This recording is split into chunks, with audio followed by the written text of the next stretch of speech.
today, we can begin anew. Isn't that wonderful? We have a whole new day. It's brand new. We've never lived it before. We get to choose. And we're going to choose by starting with Mike this morning. Yes. Good morning, everyone, and welcome. Thank you for joining us in the spirit of perfect harmony. We are the Center for Spiritual Living, West Georgia. Today happens to be a special day, the anniversary of the invasion of Normandy, June 6, 1944, 67 years ago. But we are in this Center for Spiritual Living, West Georgia. We study and practice the philosophy and science of the mind we know as God. And with our spiritual presence and our participation in our service this morning, we create a higher state of consciousness, rise above any negative energy we may have experienced this past week, and manifest love.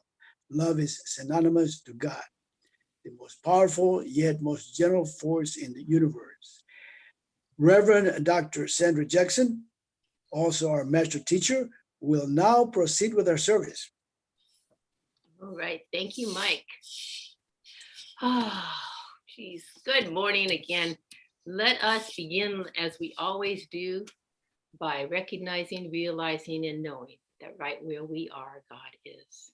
So as we recognize this, we gently close our eyes and take a deep breath in, relaxing, releasing, and letting go.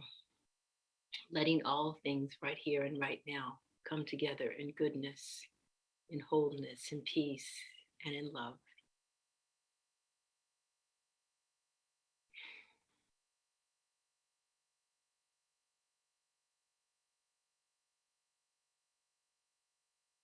And so as we breathe into this moment, we do so with the recognition, the realization, and the understanding that right where we are is holy ground, or right where we are, God is. That our every breath is a reminder that we are a spiritual being, and that as we live and move and have our being in this world, we are not alone, but we are empowered by that which is greater, more magnificent, and more absolute than any power and any experience we may have as an earthly being. And so I am knowing that right here, right now, we each and every one of us know this in the very core of our being. And so we come together today to remind ourselves, to support ourselves and one another, and to grow in the awareness in giving attention to that which is the very highest, greatest, and best within each one of us. And so I bless this service now. I bless each one of us here and those who are in the sound of our voice, those who are here now or who are here in the future. I am knowing in this moment that we are all in this moment now, one with God. And so it is. Amen. Amen. Okie dokie. Let us begin with Marsha. Well, you know what? I'm going to stop asking who's doing it. So whoever is doing our declaration of principles and vision statement, you're on.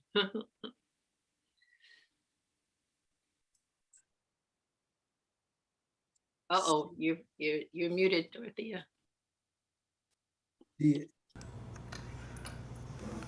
CSL West Georgia is a joyful global community where everyone belongs.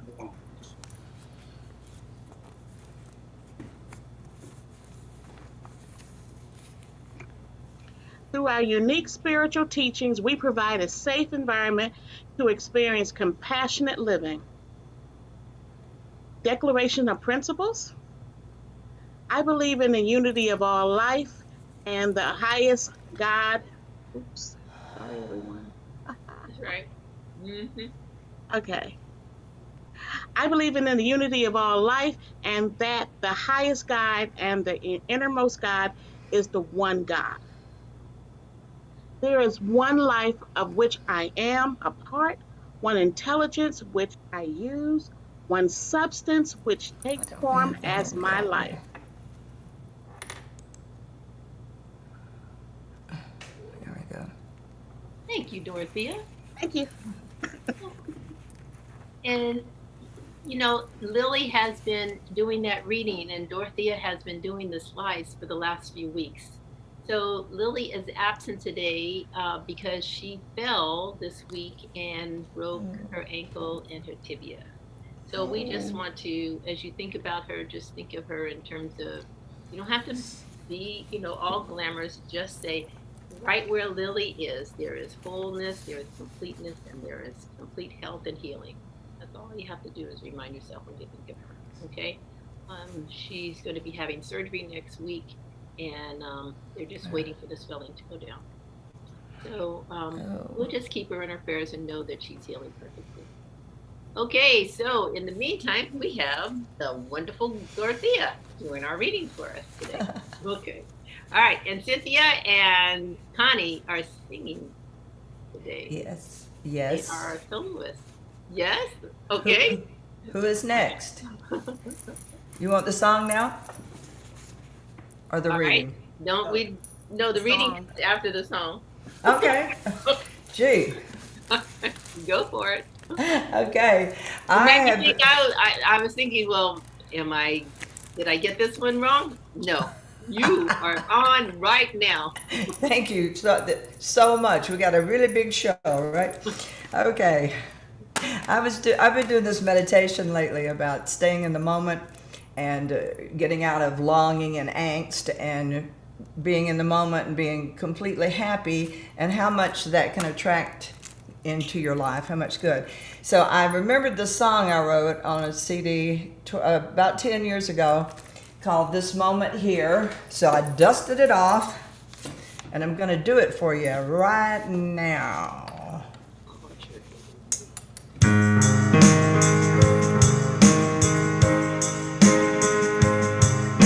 I think of all the time I spent fearing tomorrow.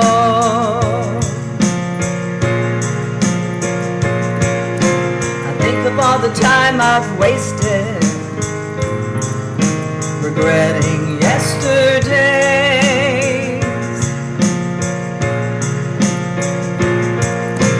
wondering what might have been, and wishing I could try again, but never living in this moment. The mystery of tomorrow is that it never comes. It's always a day away. The power of the past is that we won't let it be done.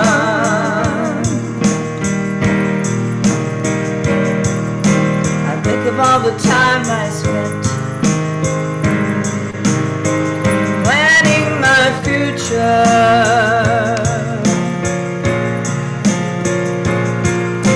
forgetting in my arrogance God shows the way.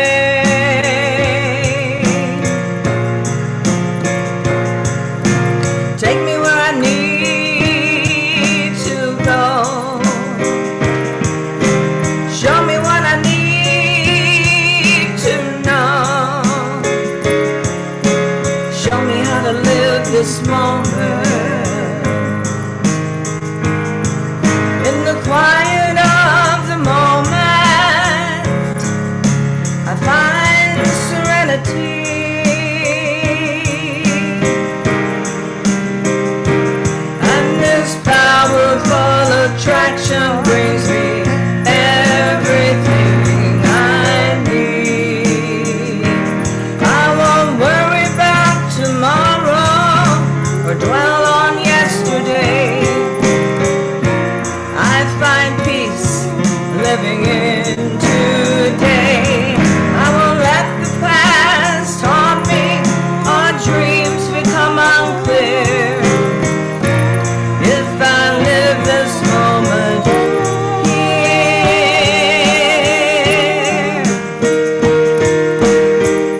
past is gone.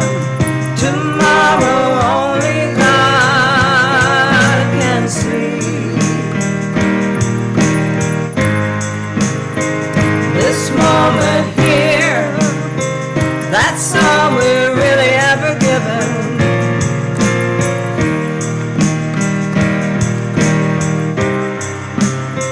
And this much is clear, it's all I need. I live today, embrace today, this moment here, this moment here, this moment here.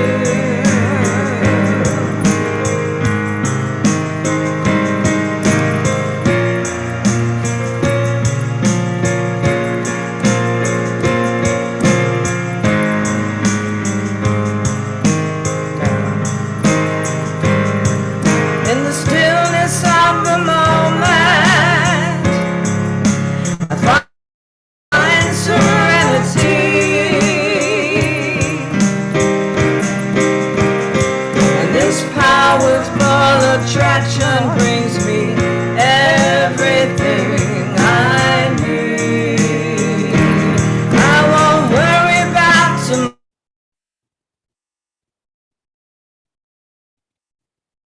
I find peace living in today. I won't let the past haunt me or dreams become unclear. If I live this moment here, I live today. I place tomorrow in God's hands. The past is gone. Tomorrow only God can see. This moment here, that's all we're really ever given.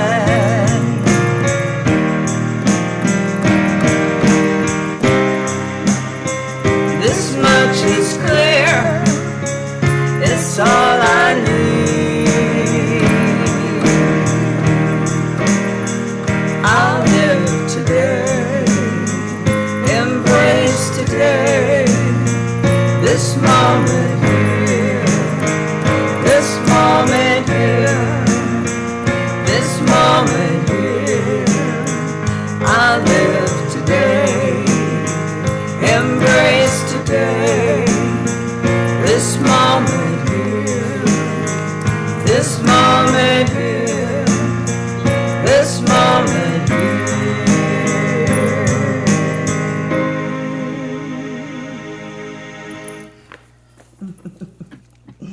Thank you. Thank you.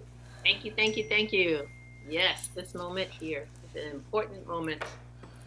And it keeps coming, right? Every moment. The now is constant and continual. Thank you, Cynthia. Thank you, Connie. All right. So this morning's reading is by Dorothea. Yes. All right. Good morning, CSL. Good morning. In the spiritual community that G.I.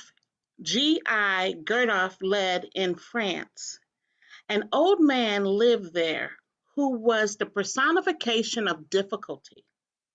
Irritable, messy, fighting with everyone, and unwilling to clean up or help at all.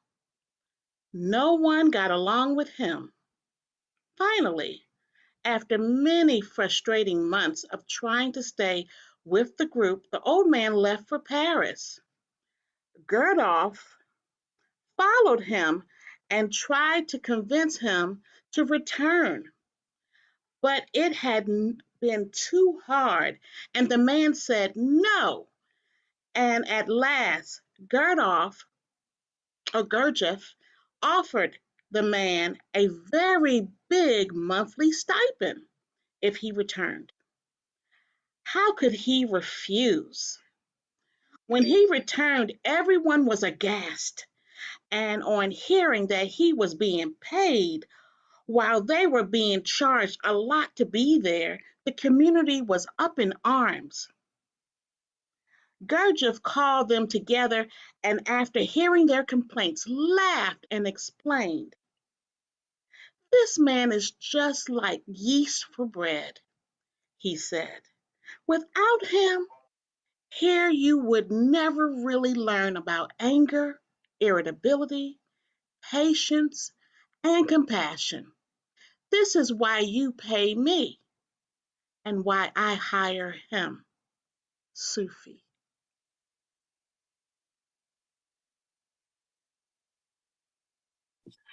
Thank you, Dorothea.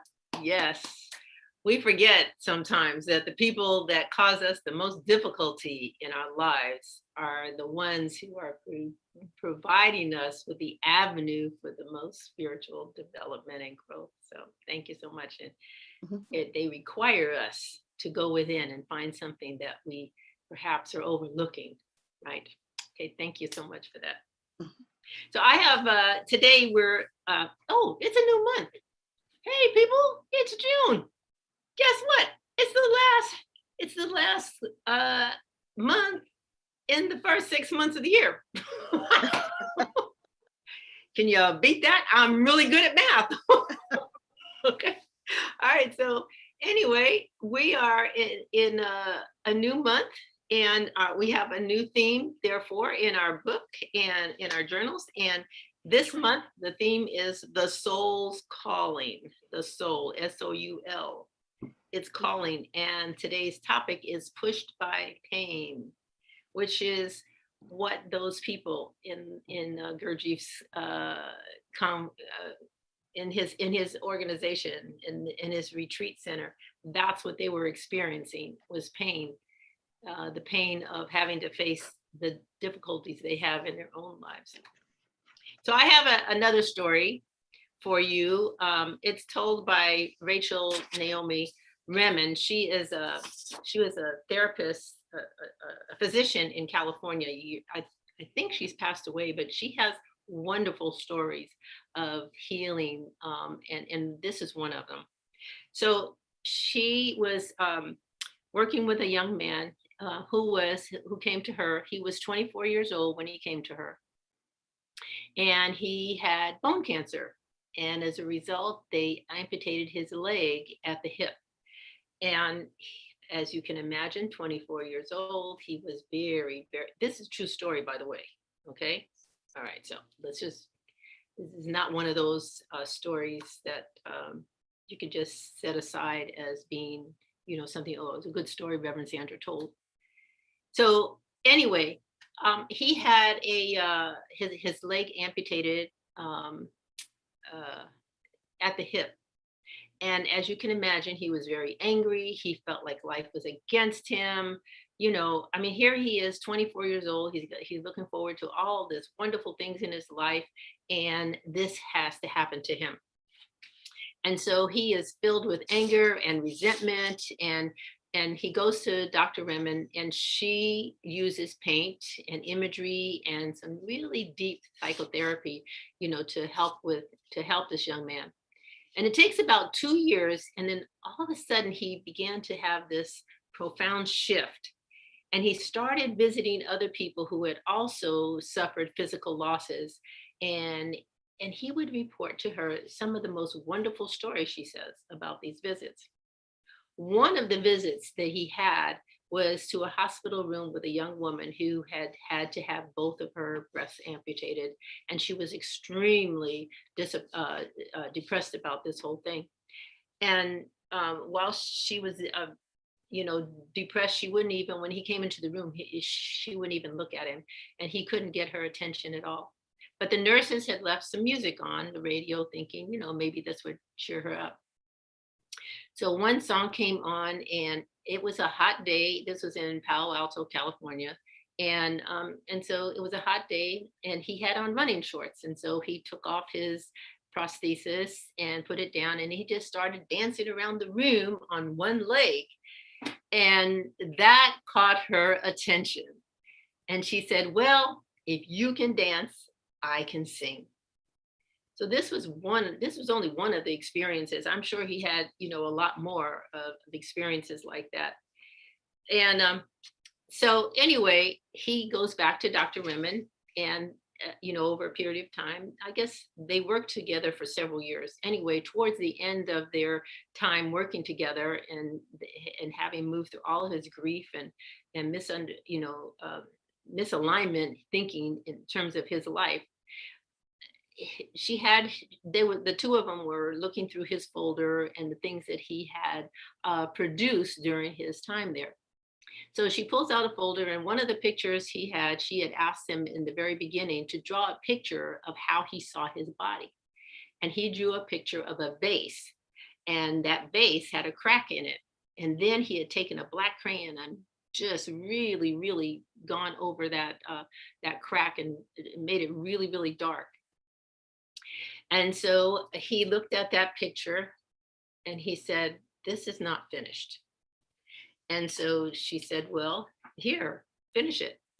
And he took a yellow crayon out of the box and he started to draw light. And he said, "You see where it is broken, this is where the light comes in. Where it is broken, this is where the light comes in." And Dr. Rimmon says, we can grow strong in the broken places. We all have broken places. We have broken places from childhood.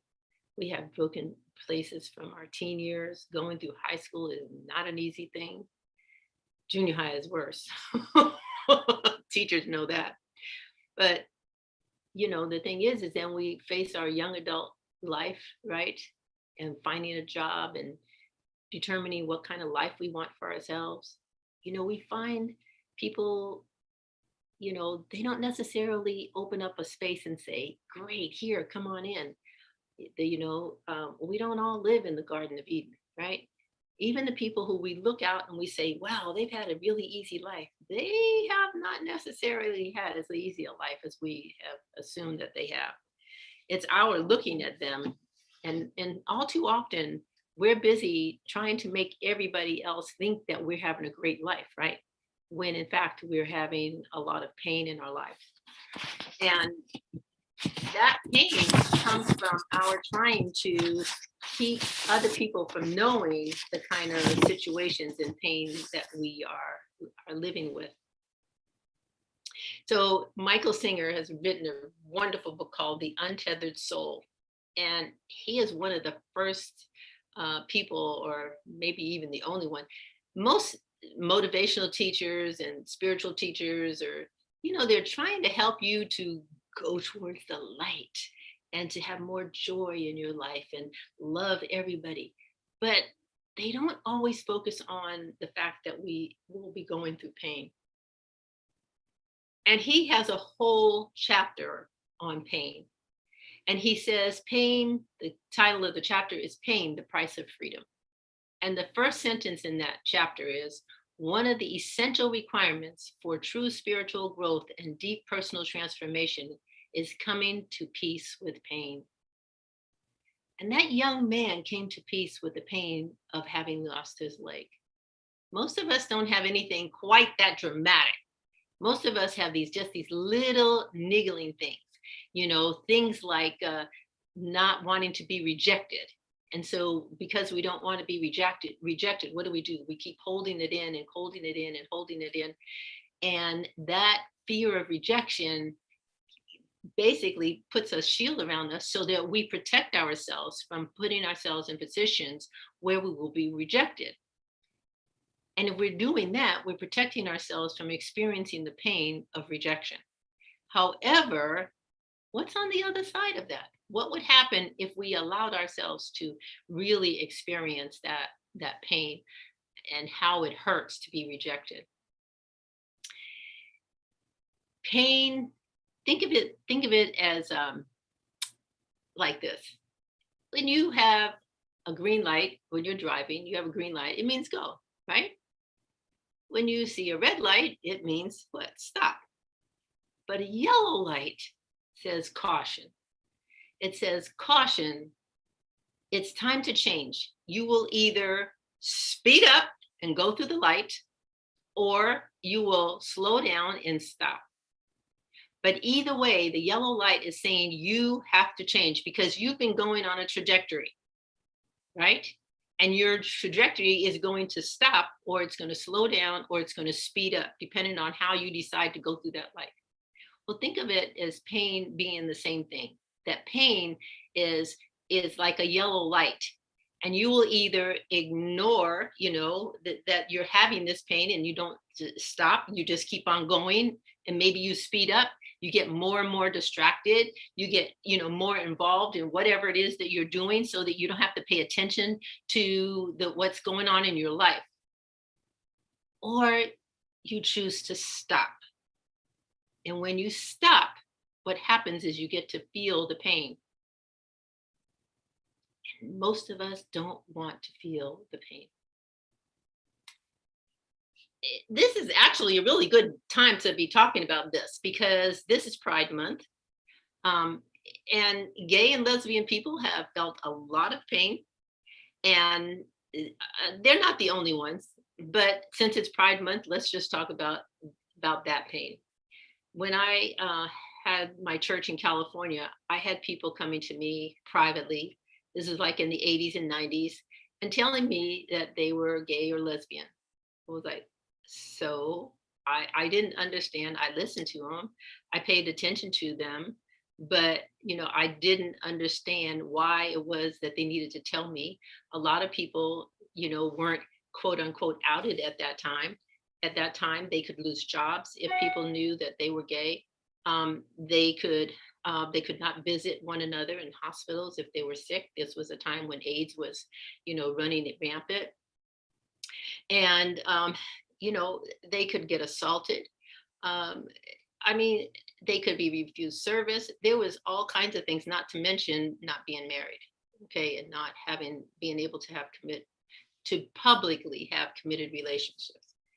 And so I was like, I don't understand why, so I listened and responded, in a way that, was supportive, and they continued to be at the church.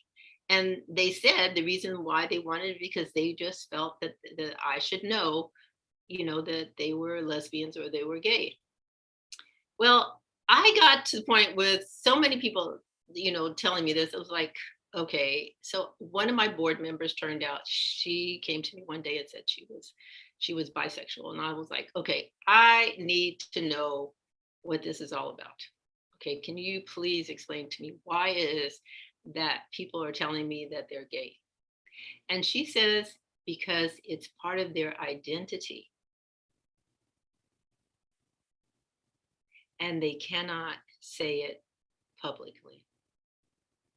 Because if they say it publicly, they're going to be damaged or hurt or lose a job or whatever. There was some pain. And when I heard that, it was like, I could understand that. Because I was in college with John Carlos and Tommy Smith and Harry Edwards and all the 1968, with the Mexico City and the raising of the fist and all that. And, I was there during that time when we had a lot of conversations. And among the conversations we would have as Black students was the fact that we were so identifiable that if the FBI decided to round us up, because remember, the Black Panthers at this time was being rounded up by the FBI, okay? They could just round us all up and put us in a concentration camp. And there was no place where we could hide. Now, you think that's ridiculous. The FBI wouldn't do something like that. Well, here's the thing. We all had the example. Now, this is the 60s, okay? We all had the example of the Japanese living in California, having been rounded up and put in concentration camps. So it wasn't like a far-fetched idea. So the society itself sometimes inflicts pain on us. I'm just giving you two examples. I'm quite sure each one of us can think of examples in our own life where society has somehow or another put us down. They put us down because of our economic status, our unemployment status.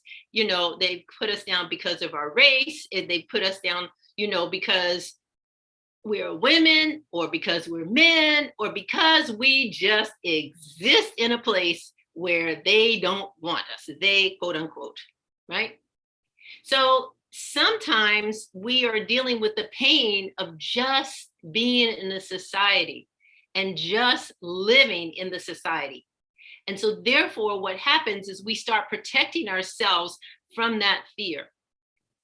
And in the process of protecting ourselves from that fear of living, you know, like that, then we lose ourselves and we forget who, in fact, we truly are. Ernest Holmes says, the mind of God and the mind of man is the same mind. To my knowledge, none of us chose the bodies that we came in, at least not consciously. And if we did, because I know some people who believe we do, we've forgotten. And so therefore we are living in a world where we have to remember that the mind of God and the mind that we are using is the same mind.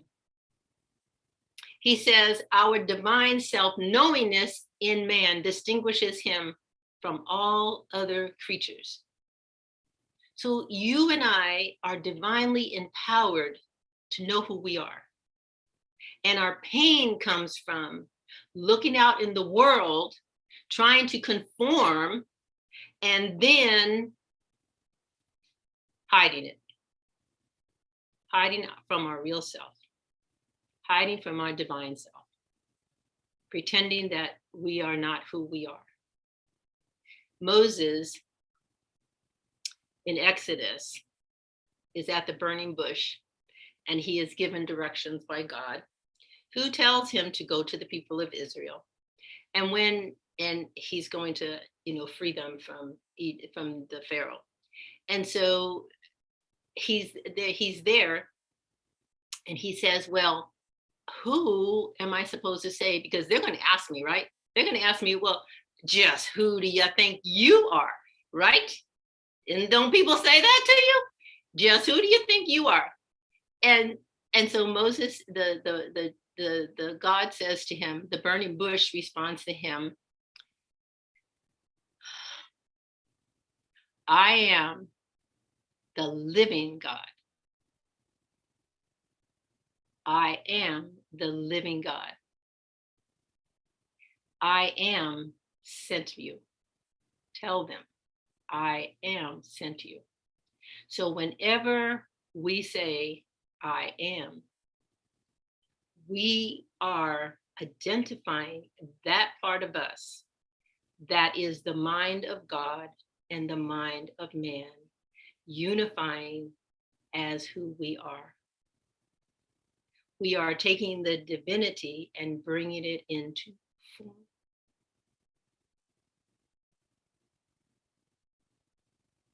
We are being empowered by the divine. And so we have to be very careful what we say after we say, I am. What happens when we say, I am impoverished, or I don't have, or I am not able? What happens when we say, I am not whatever? We are creating that experience of being that. Stop and think about the times when you have said, I am powerful, I am creative, I am love, I am joy, I am peace, I am wisdom, I am understanding, I am creative. I can do this. Cynthia says, I can create songs. We were talking about that last week, right? I don't say I can create songs, but Cynthia does. She says to herself, I am a songwriter. I say to myself, I am a speaker. So I speak and she writes. She writes songs. Do you see? Each one of us is saying, I am something. We are identifying ourselves with something. So what are you identifying yourself with? I want to ask you this. What if our soul, and our soul for the science of mind is our divine creative beingness, our divinity, our creativity. What if it is calling us to acknowledge and release the pain that life is bringing to us so that we can live in the world as the I am, expressing the living God in all that we think, feel, say, and do?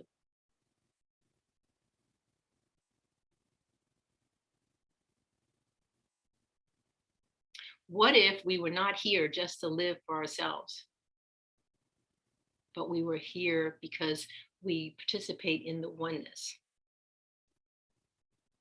You know, years ago, I lived in New Jersey for a while, and I was with some friends and we went to the beach. And while we were getting out, I will say we were accosted, because that's how it felt at the time, by a person who believed that everybody had to accept Jesus Christ as their Lord and Savior, or they were going to hell. And because they felt an obligation to make sure everybody in the world got this message, then these people stood in front of us and wouldn't let us get out of our car and move without hearing their message. And I've thought about that, for years. It's like, that is so, pushing your idea of what spirituality and life and God is on me or on some other people. But as I mature and as I'm thinking of it now, what they're saying underneath, they're not saying it out loud like this, but if I'm thinking of it from a spiritual place and knowing that the mind of God and the mind of man is the same mind, then the mind that they have is also the same mind of God that is in me, and we are interpreting it differently. But what they're saying is that they're teaching, they want to make sure that everybody knows about God, and that everybody knows that God is there for them. Take Jesus out of it. But don't we want that too? We don't necessarily say that. What we say is we want everyone to love one another. But what does the Bible say? What does Jesus say in the New Testament? He says God is love. And so if God is love, then we are spreading love. What are we doing? We're asking everyone to be in alignment with their spiritual self. So our spiritual work may be to overcome the pain of being in the body so that we can blossom and bloom and shed light wherever we go, like the young man who was shedding light on his one leg. We don't have to have a perfect body in order to spread the divine light in the world. We just have to have an open heart. We just have to have a willingness to be compassionate, to be caring. We have to have a willingness to identify ourselves, not with the body that we're in, but with the I am that is our divine self-knowingness. And this will distinguish us from other people. It will empower us, because our power does not come from the world. It comes from where? Within ourselves. It comes from that place where we say, I am, and we know who we are. And when we do that, the soul is at peace.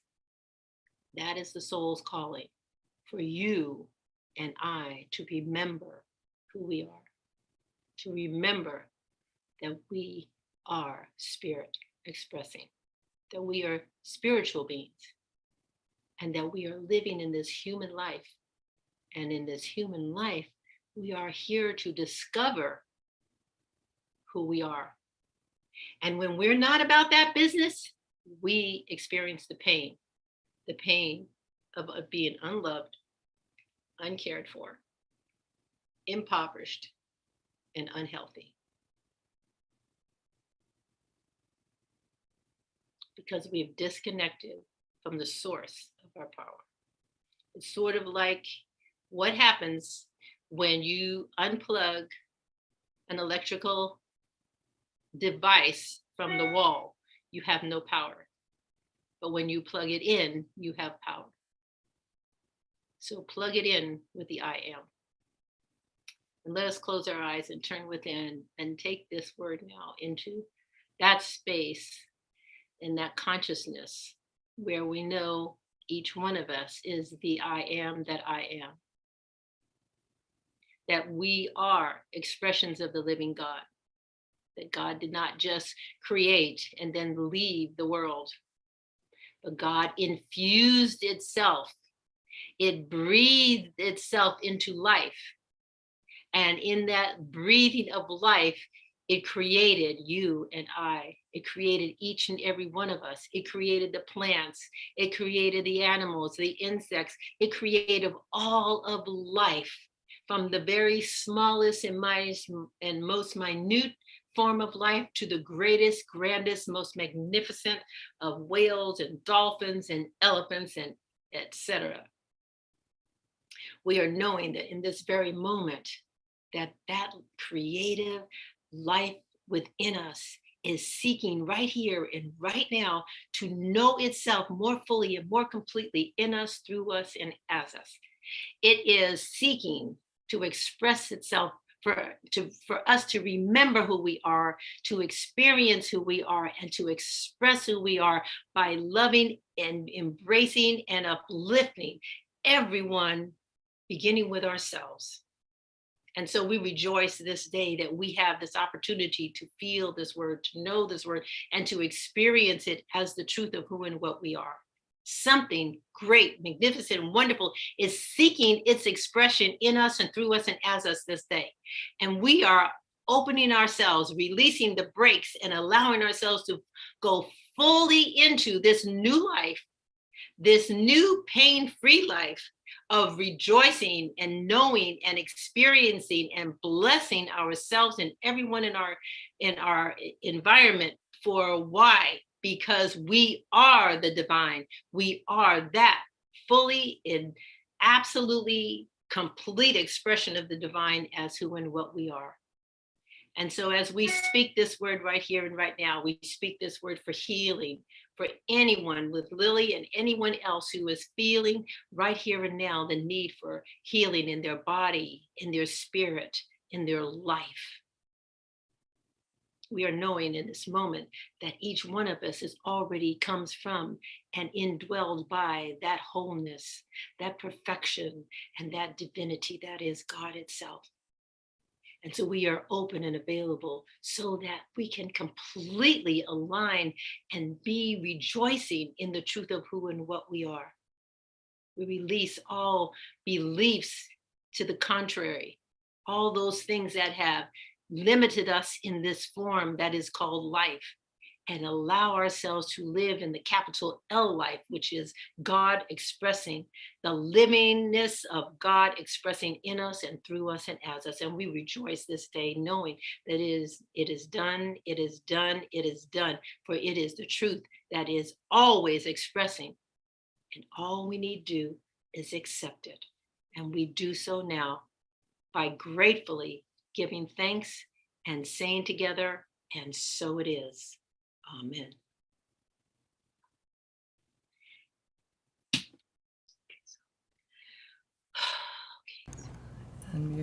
Yes. We have another song for you in honor of Calling of the Soul Month.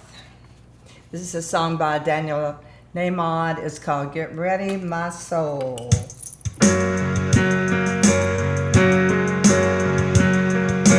Get ready, my soul. I'm diving in.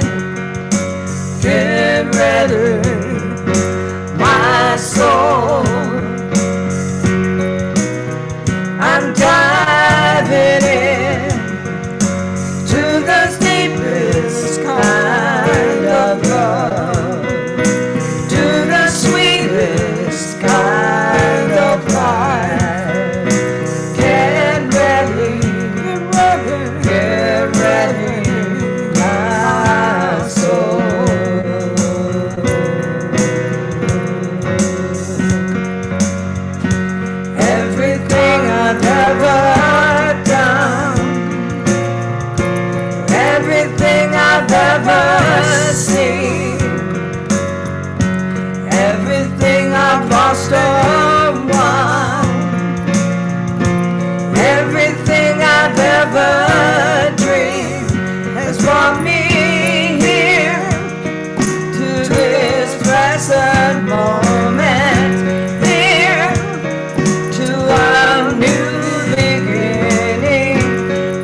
closer, closer to my sacred source. And here I go, deeper, deeper, deeper than I've been before. And here I go, closer, closer, closer to my sacred source. So get ready, my soul. I'm diving in. Get ready, my soul, my soul. I'm diving in to the deepest kind of love, to the sweetest kind of life. Get ready, my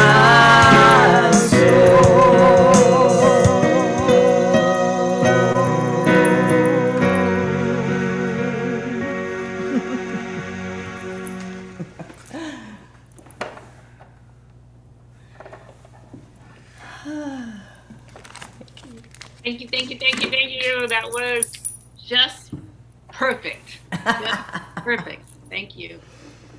Okay, so let's see. I am covering up stuff here.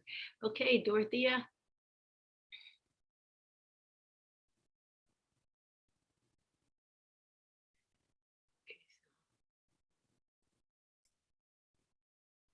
You're on mute, honey.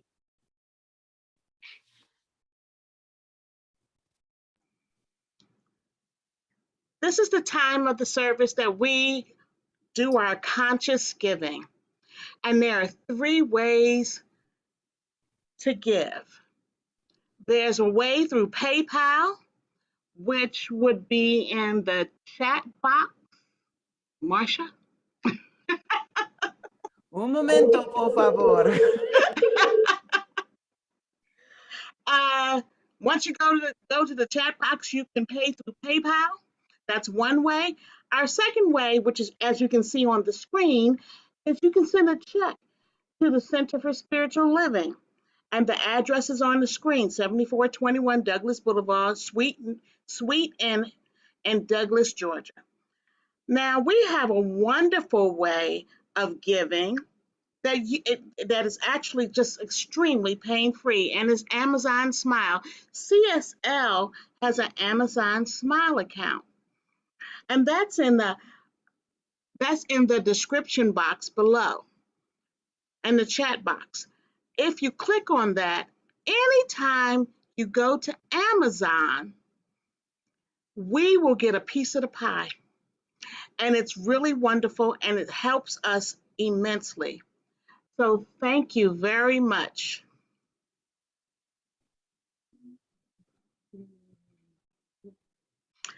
Giving affirmation. I am grateful for the divine givingness circulating abundantly through my life, my community, and my world.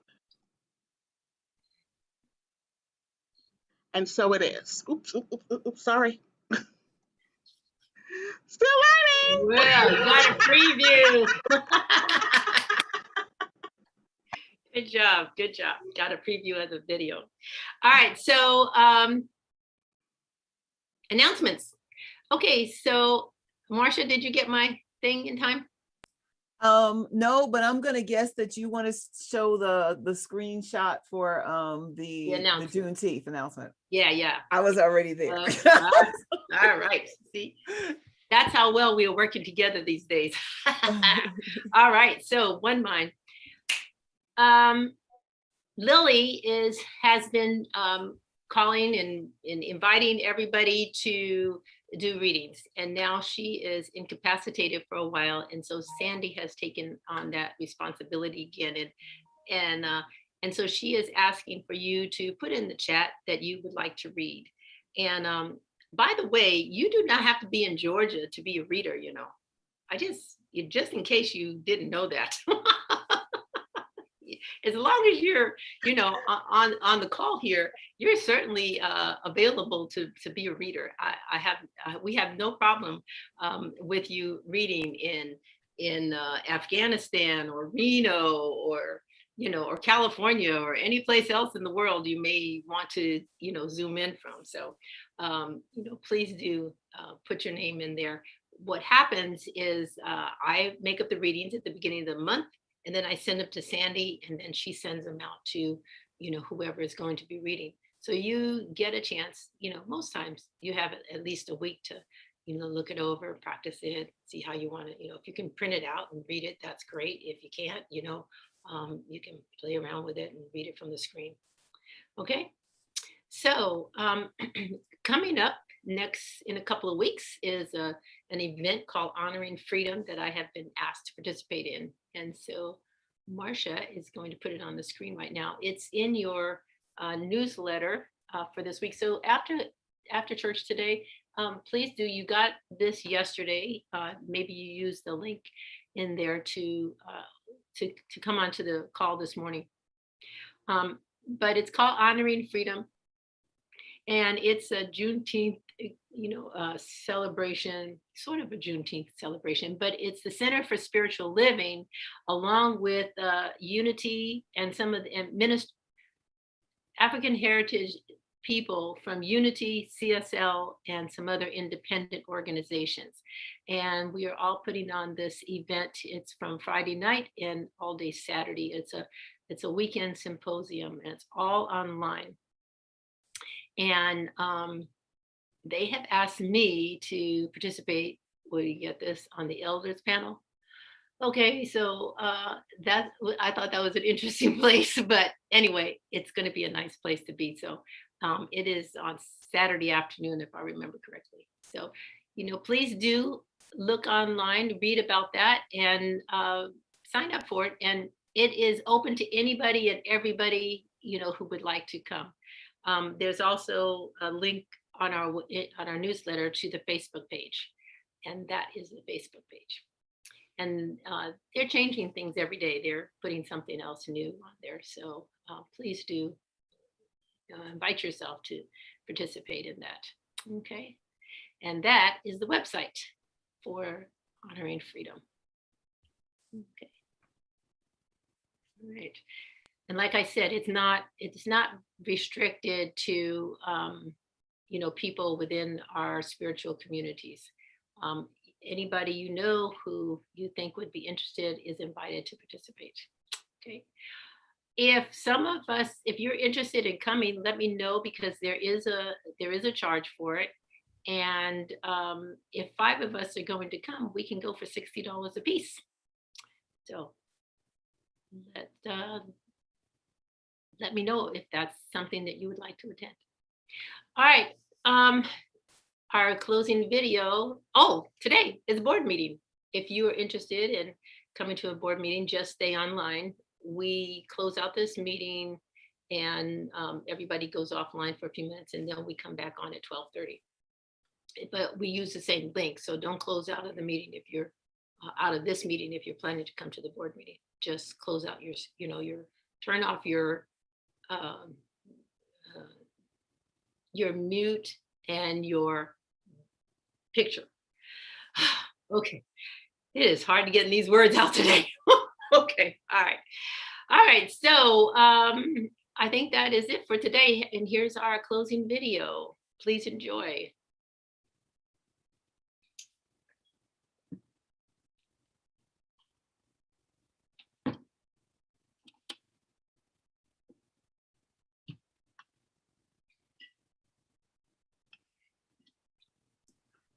We need some sound. Dorothea didn't share the sound.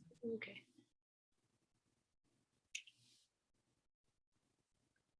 I think that has to come on the share, right? On the share thing.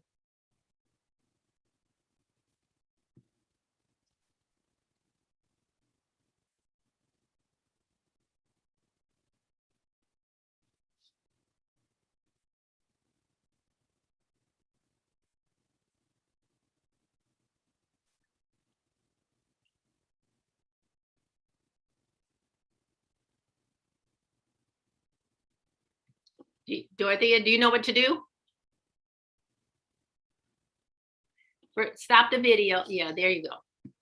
Okay. So I think when you share screen, you have to, when you open it up to share screen, you have to choose. Yeah. She's like, I forgot. Dorothea, you're doing such a great job. Thank you so much. And you have a lot to remember today. Okay. You have to choose the sound. Yeah, yeah. Okay, okay. A fighter.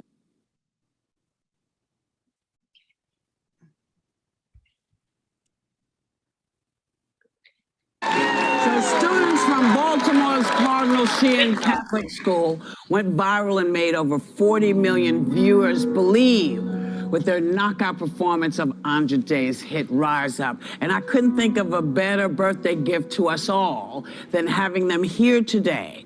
So here to perform Rise Up and stand up for something are the students from Baltimore's Cardinal Sheehan Catholic School. Watch what happens.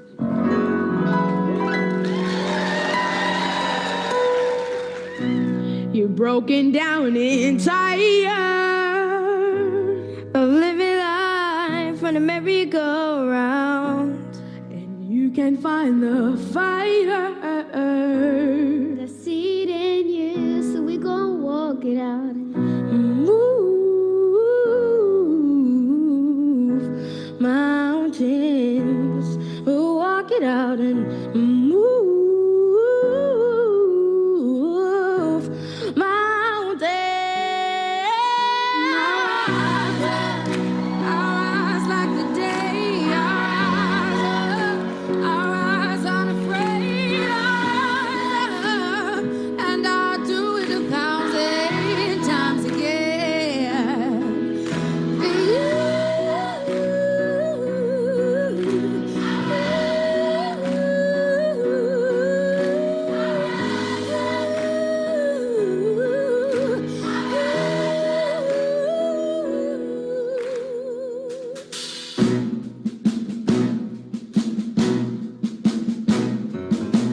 You can have all the money in your hands, all the possessions anyone can ever have, but it's all worthless treasure. True worth is only measured not by what you got, but what you got in your heart.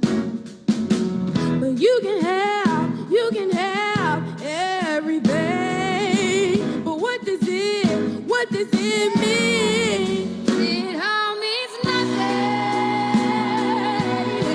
You don't stand up for something, 'cause you can't just talk the talk. You got to walk that walk. Yes, you do. It all means nothing if you don't stand up for something. And I'll stand up for you, self-respect, dignity. If that's all you got, then you gotta argue it. And without that, you don't ever play. No. Rise up, love, lift your hands. I stand with you 'cause I understand Ain't here to judge, just to take a stand. the greater plans, the creator's plan. Let's all rise like the day began. reach out and touch with the Savior's hand. On rock we stand like it's native land. Let the ways of love be the ways of man. If you don't stand for something, 'cause you can't just talk the talk. You got to walk the walk. Yes, you do.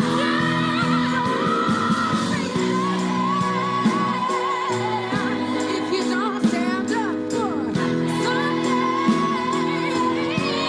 and I stand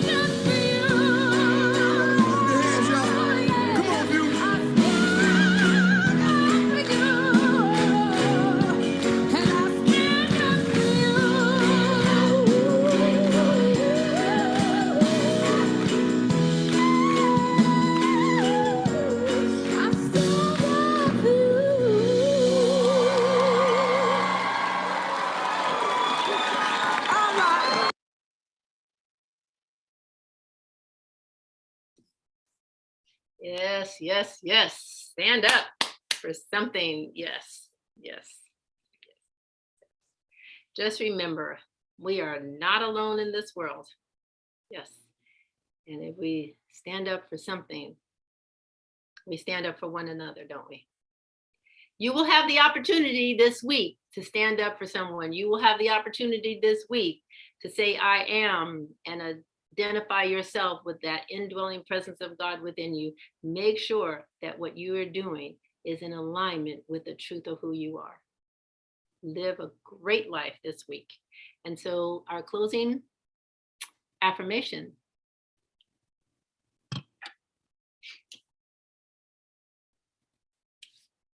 And Connie and Cynthia, thank you so much for the music today. Dorothea, thank you for being our technological host today. Thanks everybody for being here.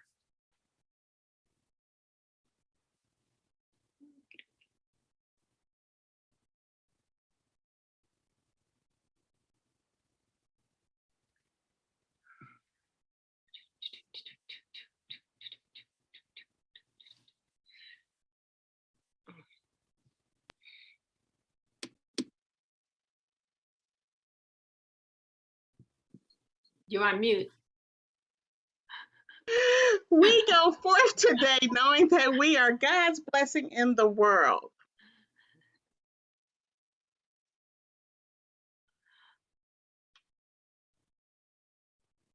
Only good goes to us, from us, and only good comes from us. And so it is.